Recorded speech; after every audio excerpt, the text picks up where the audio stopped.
प्रधानमंत्री नरेंद्र मोदी सिंगापुर की यात्रा पर हैं। पीएम मोदी की ये ऐतिहासिक यात्रा उनके ब्रुनेई दौरे के बाद हो रही है। ब्रुनेई में पीएम मोदी ने वहां के सुल्तान हसनल बोल्किया से मुलाकात की थी। प्रधानमंत्री मोदी की सिंगापुर यात्रा दोनों देशों के संबंधों की 60वीं सालगिरह से पहले मील का पत्थर मानी जा रही है। इस यात्रा के दौरान पीएम मोदी सिंगापुर के राष्ट्रपति थरमन शनमुगरत्नम और प्रधानमंत्री लॉरेंस वोंग जैसे नेताओं के साथ एडवांस मैन्युफैक्चरिंग, डिजिटलीकरण और सस्टेनेबल डेवलपमेंट पर जरूरी चर्चा करेंगे। During the recently concluded India-Singapore Ministerial Roundtable, which is a very unique forum between ministers on both sides in diverse areas, a number of new forward-looking futuristic cooperation areas were identified in digitalization, sustainability, skills, health, advanced manufacturing and connectivity. And we are likely to exchange a number of MOUs in these areas during the forthcoming visit of the Prime Minister.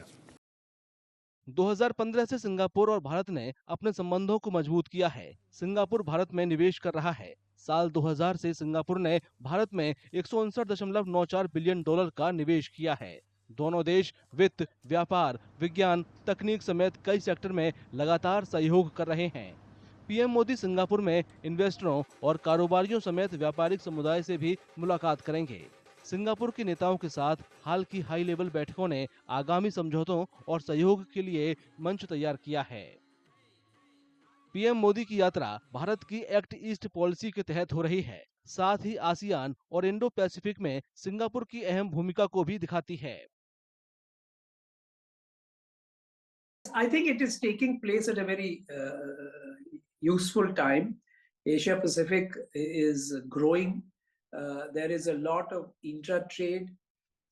Asia Pacific, the ASEAN economy, particularly in this part of the world, are all very export manufacturing oriented countries. India also has to grow its export manufacturing. And I think there can be many partnerships, not only between Singapore exporting country companies, but also ASEAN. इस यात्रा के दौरान दोनों देशों के बीच रक्षा संबंधों पर भी बात होगी। साथ ही 5S यानी रणनीति, सम्मान, संवाद, सहयोग, शांति और समृद्धि से जुड़े मुद्दों पर भी दोनों देश बातचीत करेंगे।